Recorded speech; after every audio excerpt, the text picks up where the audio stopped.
Hello and welcome to DFS Talk. It is Sunday, October 18th, 2020. I'm Peter Hansen alongside Sugar Shane Caldwell for the Primetime Show.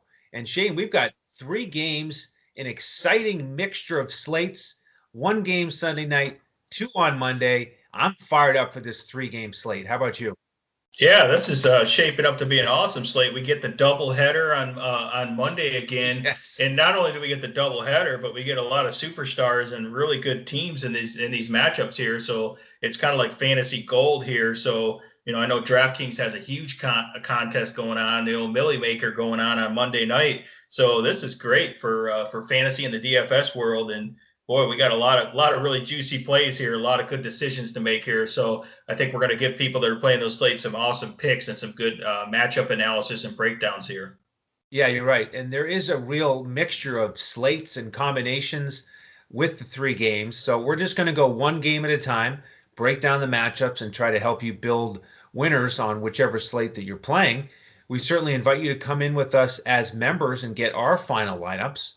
You can do that by going to dfscoachtalk.com, pick up a weekly, monthly, or annual membership, or our newly introduced winter special, which takes you through the Super Bowl and it gives you access to all of our other sports.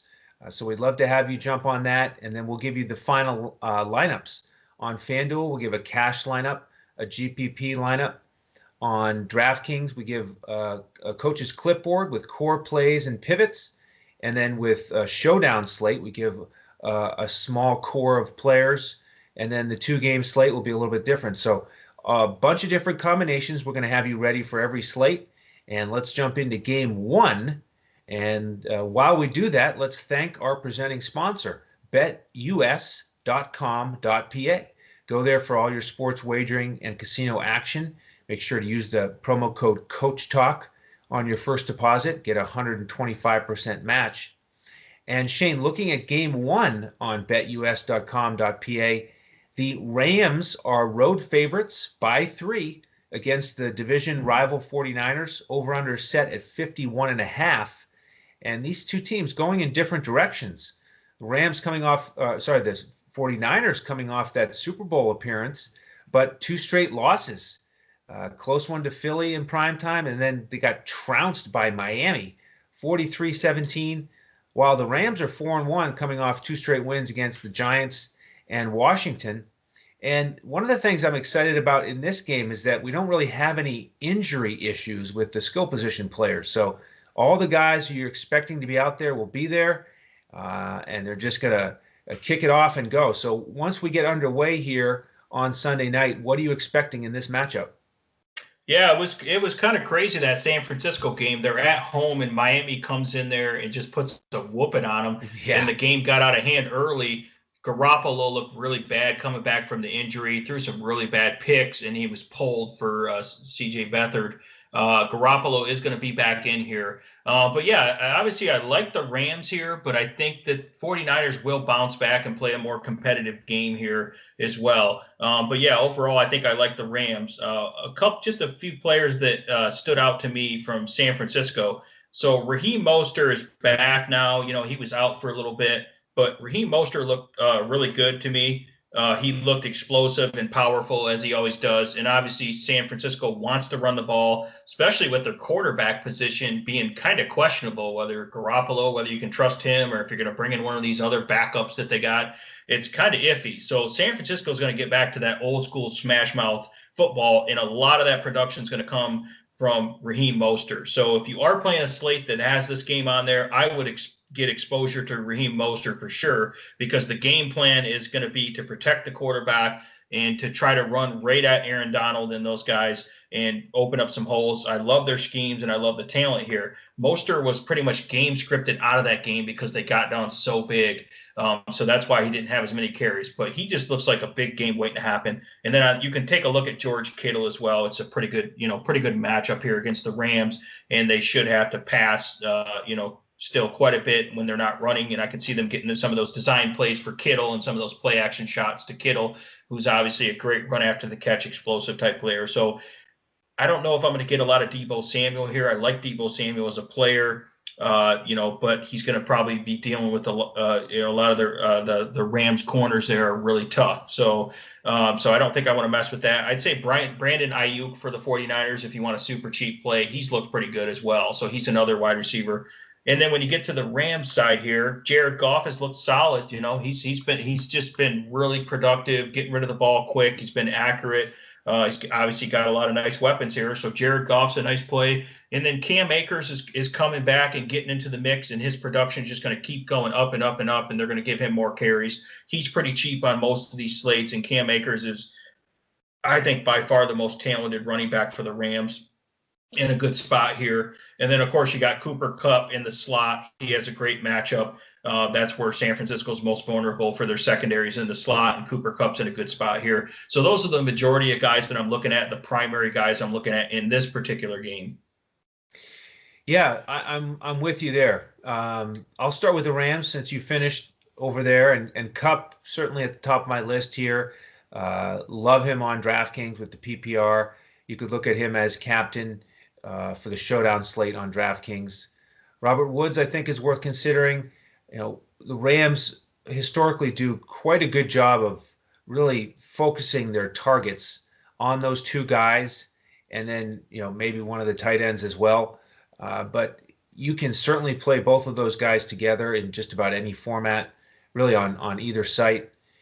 And with the running backs, the price tag that jumped out at me the most in my research is Cam Akers in that Showdown slate on DraftKings. He's only 2,000, whereas Henderson is 7.6. And, yes, Henderson getting a bunch more of the touches. He had 18 touches last week.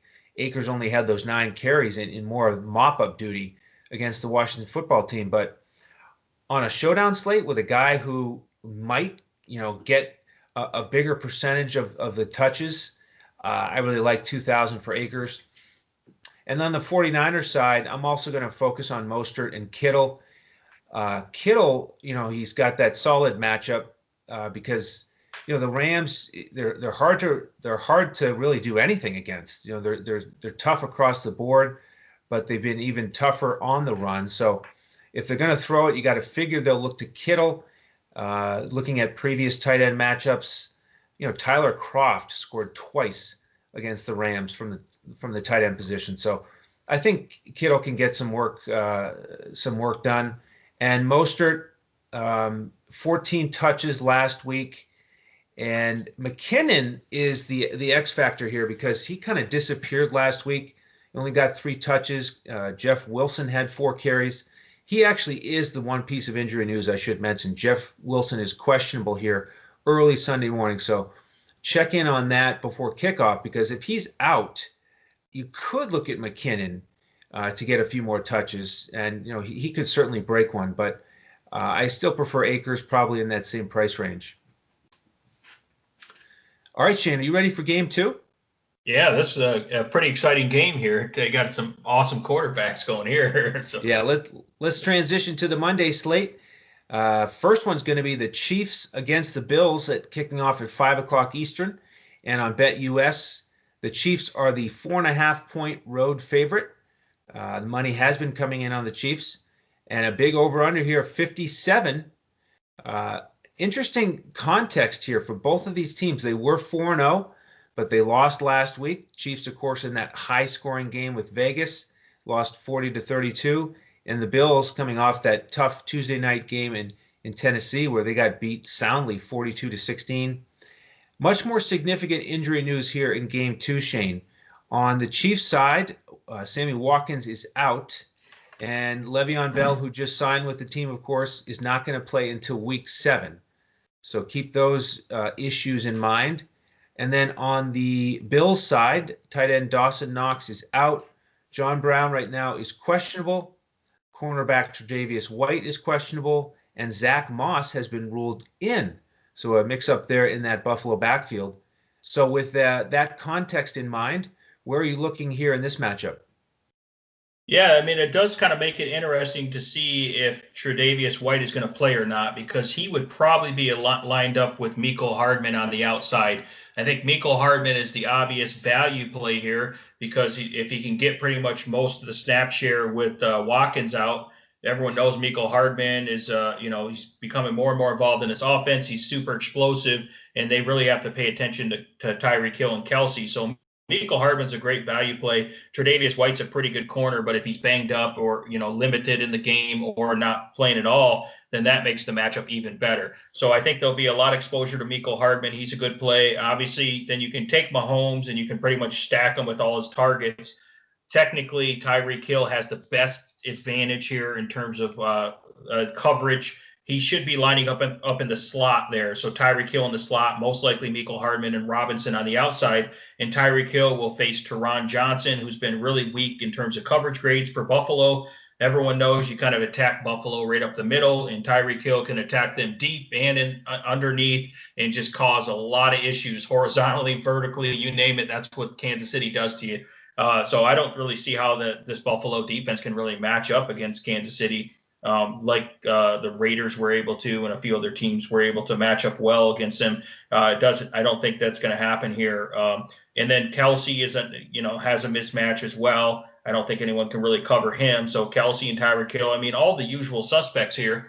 And then it's going to be the question: do you want to play Clyde Edwards-Helaire and say, well, this is kind of his last hurrah. This is his last chance to prove himself, because it was a little bit disrespectful to him that they traded for, a former Pro Bowler in Le'Veon Bell. He was supposed to be the main guy here, and obviously they don't trust him fully. He hasn't really been that good in the goal line. I keep saying every week, Clyde Edwards-Helaire is going to get a touchdown, and then he doesn't. So I think the Chiefs are saying the same thing, like, hey, he should have been a little more productive in the red zone, goal line. He hasn't been elite as a receiving back like we thought. He's been okay. So he hasn't really been that impressive, but Kansas City does have a big run blocking advantage here, and it's a good matchup against Buffalo, and they can certainly get him a lot of carries. He's still going to get volume. So Clyde Edwards-Helaire is still in play, and you can probably get him at lower ownership the way things are trending here. So I think you can take a look at that. So that's kind of what I'm looking at on the Kansas City side.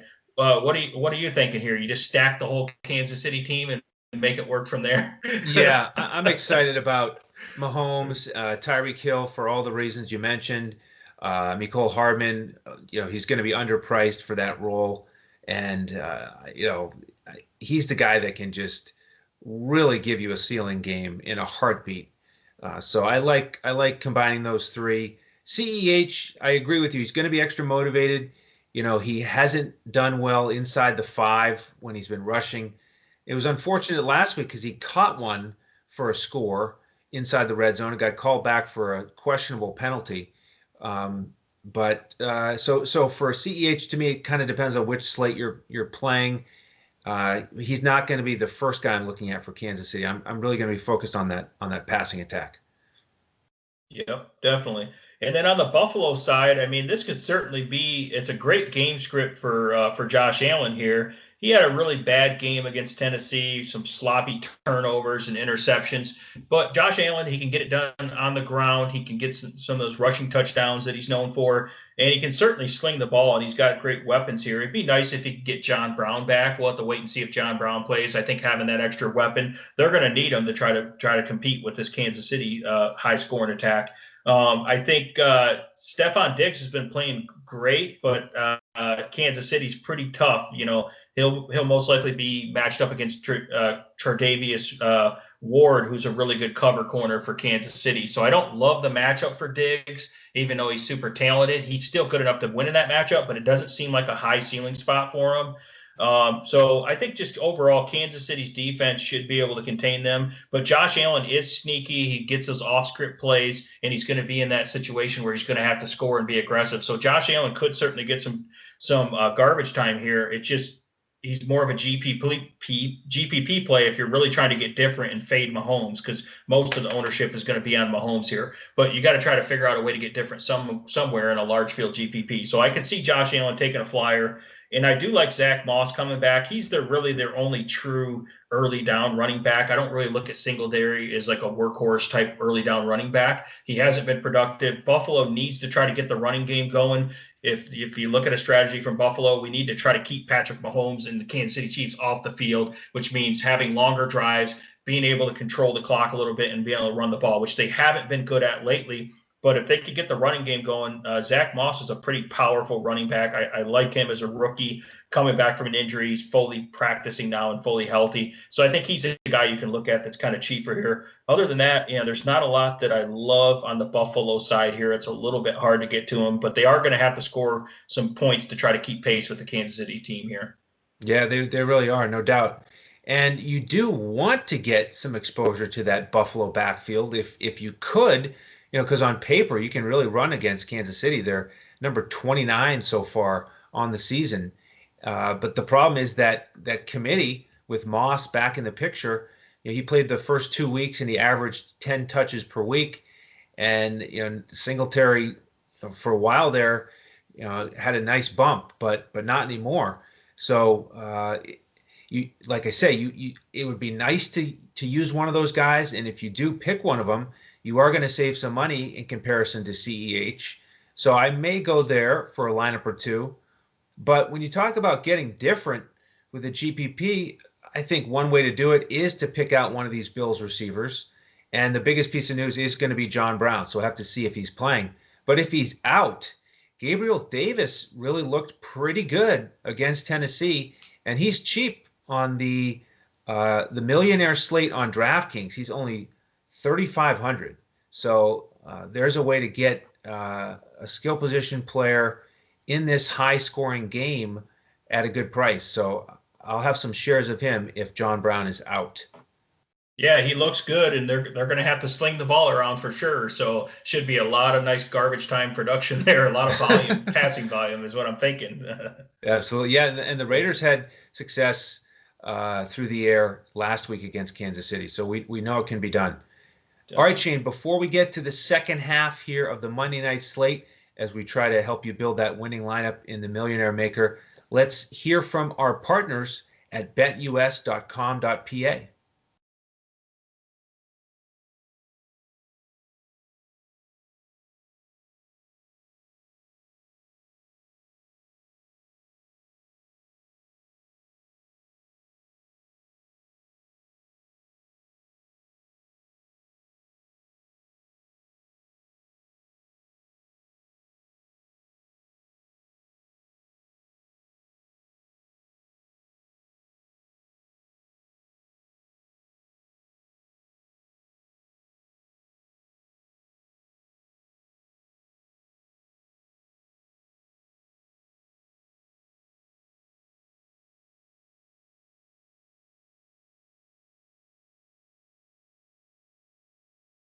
Welcome back. Thank you to our partners at betus.com.pa.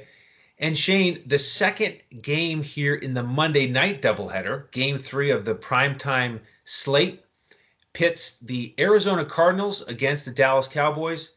And of course, our fearless leader, Joe Sarvati, lives in the Dallas area, so he's a big Cowboys fan. So got to send our condolences out to Coach and the rest of the Cowboys fans for the loss of Dak. Just a brutal injury, real tough to see him go down like that. So very unfortunate. Andy Dalton, of course, stepping in.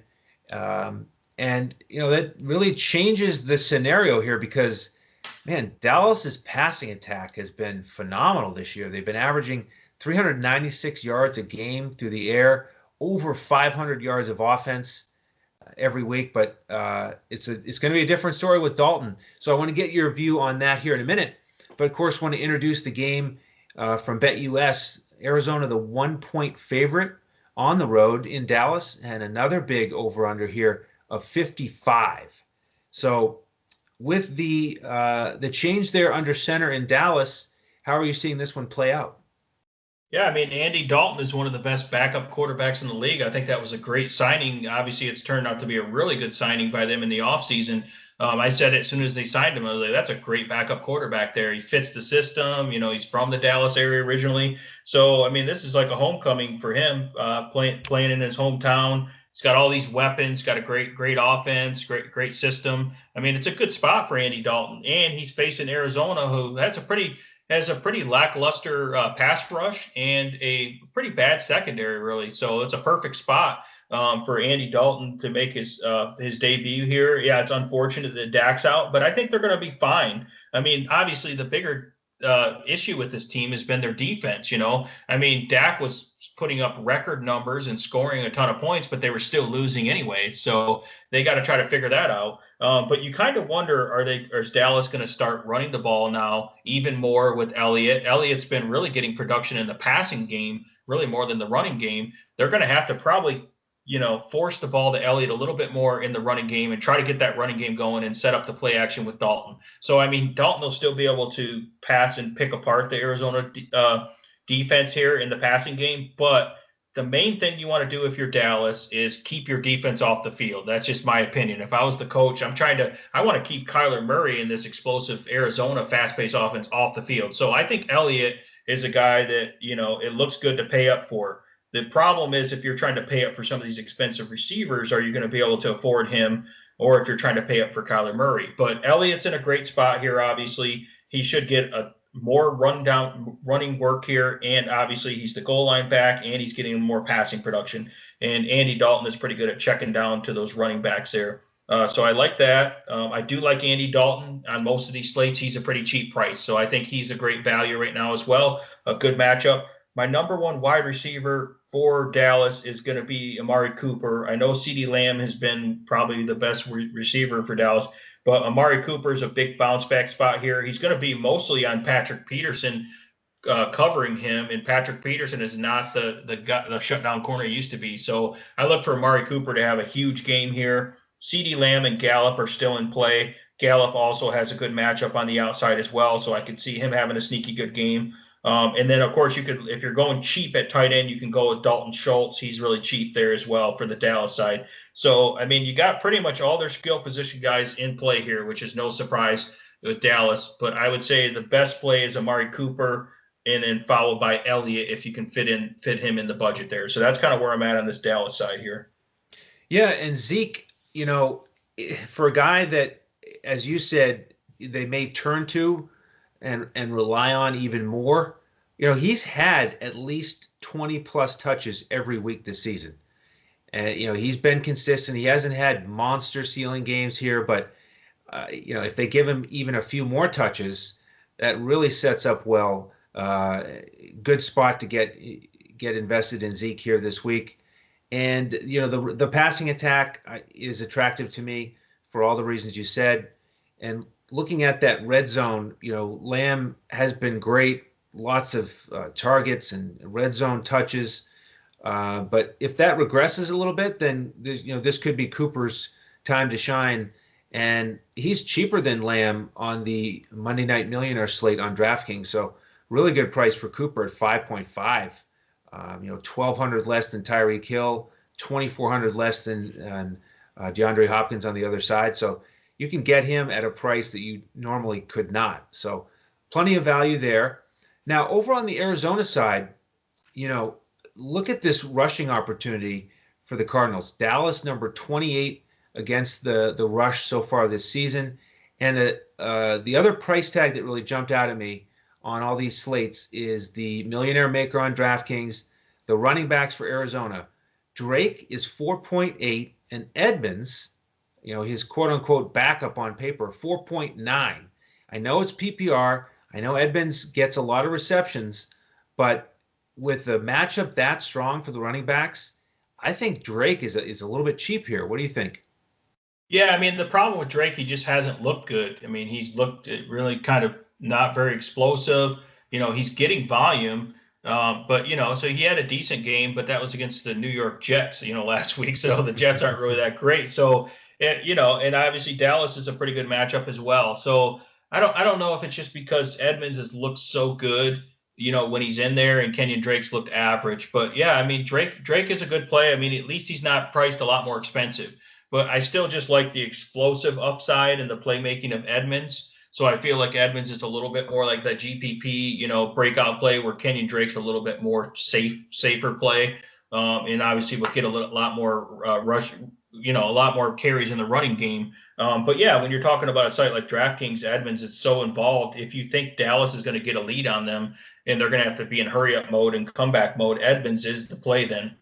If you think that Arizona is going to get a lead, then yeah, Kenyon Drake would probably be the play. So it's too close to call it though. It's almost, Arizona's only a 1 point favorite, so it's really hard to tell. But I think Dallas is going to be fine in this game. I actually probably would pick Dallas to win this game. So overall, so that's why I think I would say that they're going to play from behind. I would lean a little bit more Chase Edmonds, even though technically Drake gets a lot more carries.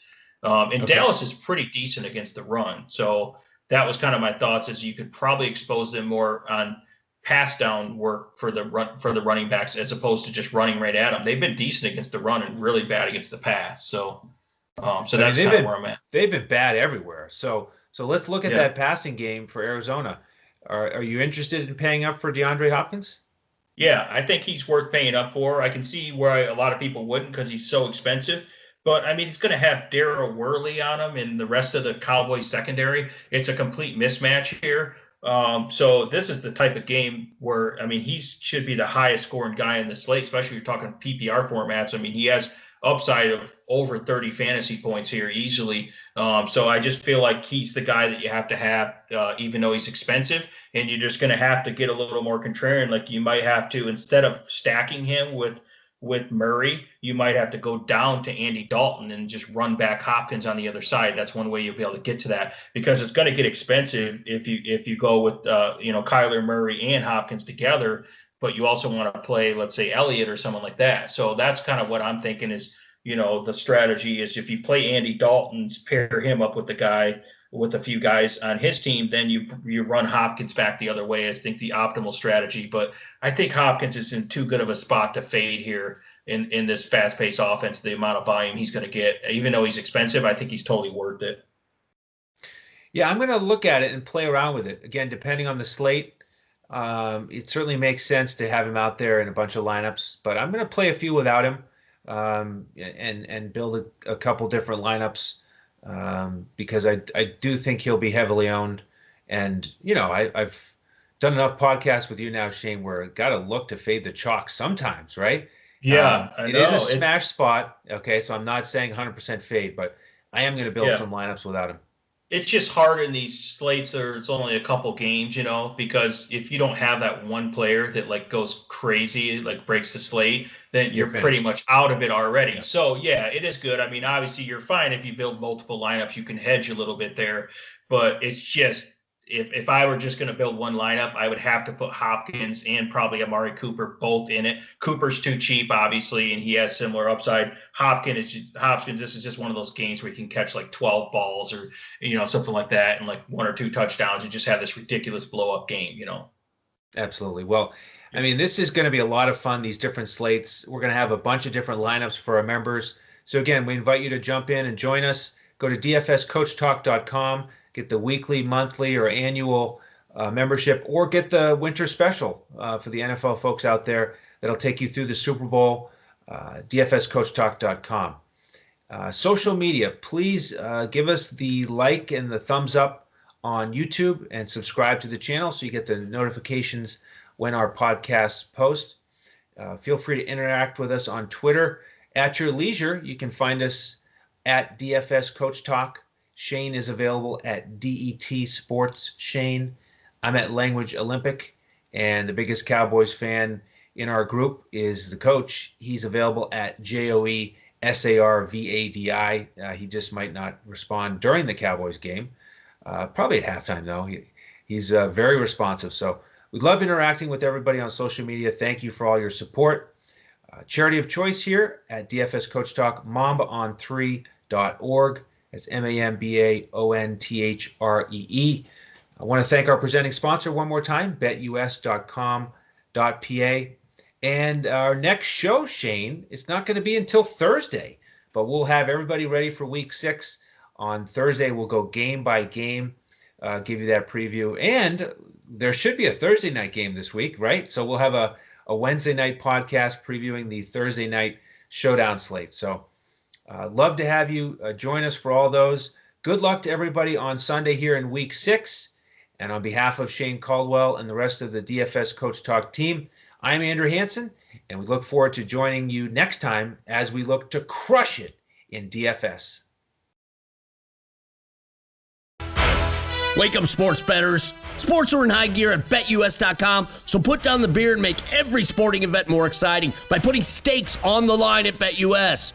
Earn bragging rights over your friends as you rake in the cash from each week's betting action. But don't settle for any other book. Choose America's favorite sports book with over 25 trusted years in the industry, BetUS. You need a sports book with integrity and longevity, but more importantly, you need a sports book that pays.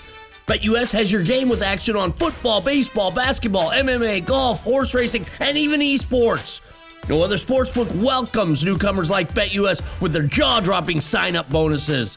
Sign up now with promo code CoachTalk for 125% sign-up bonus up to $2,000. The best in the biz. Now you have the best book in the business with the best DFS provider in the business, Coach Talk.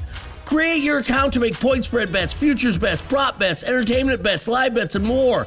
No other sportsbook is as committed to their members as BetUS. Sign up now and get in on the winning side of the ball. Welcome back. Thank you again to our partners at betus.com.pa. Be sure to use that promo code CoachTalk. And this is a podcast that is in front of the paywall. So one favor we'd like you to ask, we'd like to ask you if you could just click the thumbs up on YouTube and hit that subscribe button. You will be notified when our podcasts post. We appreciate all your support. Shane, let's get into these tight ends here. Who are you targeting in Week 5? The tight end position is kind of ugly in general. I feel like I've been saying that about every week. And this week is just, there's going to be some super high owned. The tight end ownership percentage is extremely concentrated here. So obviously you're going to have your big guys, George Kittle. I don't need to talk a lot about George Kittle. If you saw what he did the last game, he was out there. Yes. And he's up against Miami now. So George Basically, Kittle, if you tuned into that game for any random 3-minute segment, he probably had 2 or 3 catches. yeah, he probably punched someone in the mouth and knocked him over. So that's basically what he was playing some volleyball out there. So you got Kittle. And then you at the high end, you got Kelsey. You can be a little different and pay up for Kelsey against the Raiders. It's a pretty good matchup there. So he's in a good spot. And then you got Waller, who's in that great spot because Kansas City's not good against tight ends, and they should likely be playing from behind and having to have a lot of pass volume, especially in the second half. So yeah, Chiefs favored by 11.5 now with that over under at 55. So Raiders. Yeah. We expect them to be playing catch up.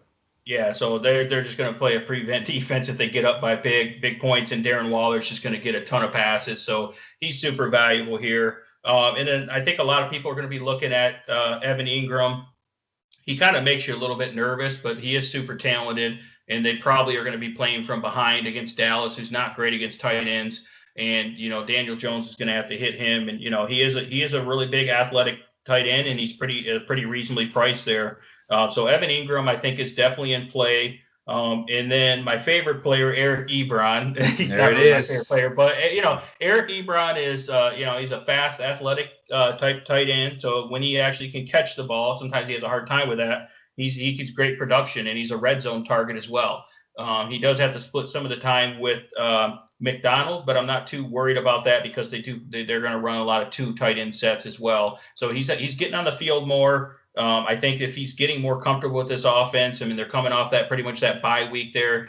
He's a great play, and I know that Philadelphia has been really bad against tight ends, so that's no secret here. So Ebron's in a good position. He's a little bit hard to trust for me in cash though, because I don't know the production. And Pittsburgh has a lot of different weapons to go to. It's not like they have to force the ball to Eric Ebron. They got a lot of good guys out there, but yeah, he's in a good position here. But I think he's a little bit more GPP for me. Yeah, nice rundown. You hit on some great options there. If you have to save a little money, I don't really advise it this week. You could go down to Drew Sample at 3,700 against the Ravens. That's one way you can get some yardage against that tough defense. And Burrow has shown an affinity for him. He's been a little bit inconsistent, but he does get end zone targets. and you could save a little bit. But I really think spending that extra 300 for Ebron is going to be probably worth it if you're in that price range.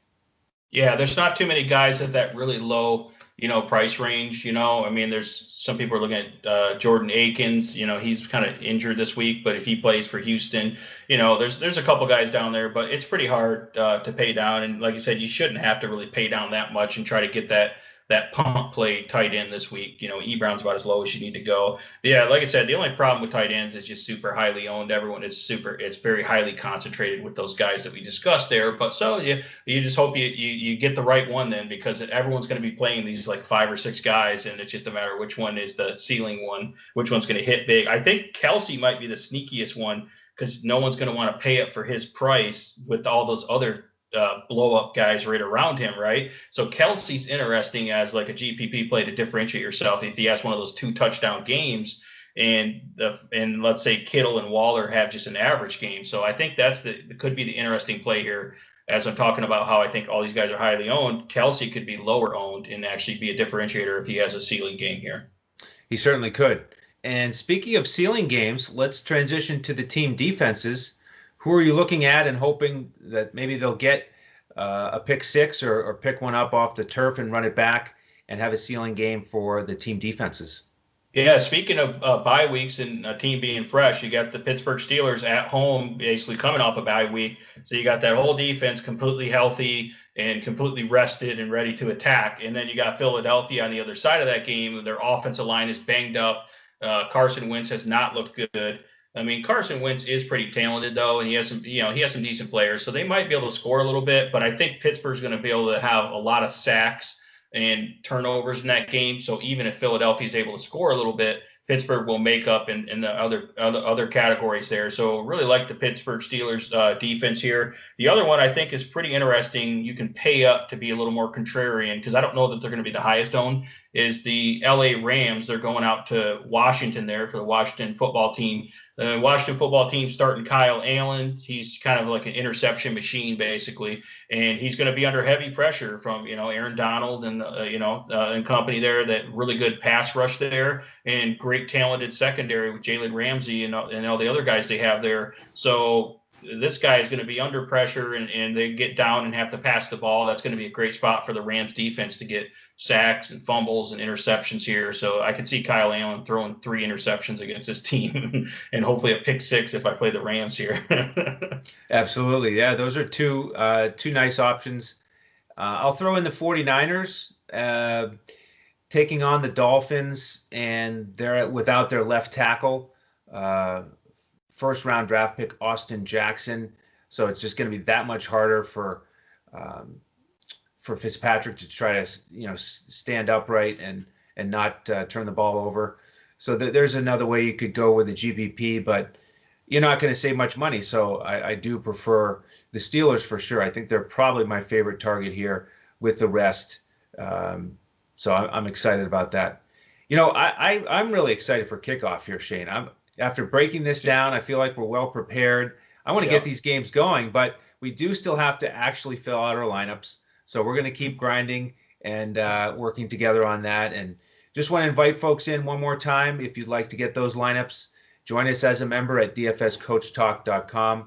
Grab a weekly membership or a monthly, or if NFL DFS is your thing, we've got a couple days left on the fall special, which takes you through the end of the calendar year. It saves you on the monthly price. So I'd love to have you all do that.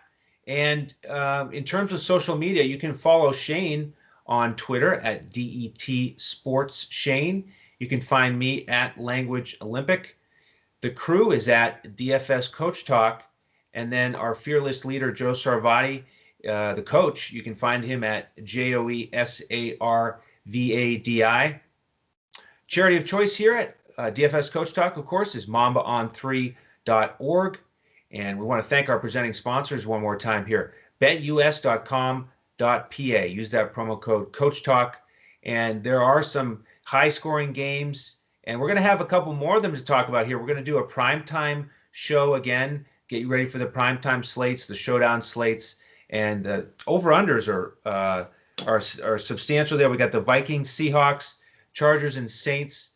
So that'll be a lot of fun. Make sure to tune in for that. But Shane, any final thoughts here on the main slate?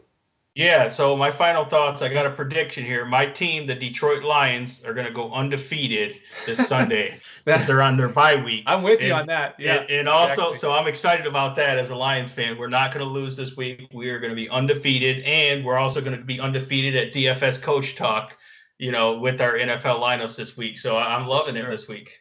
Yeah, there you go.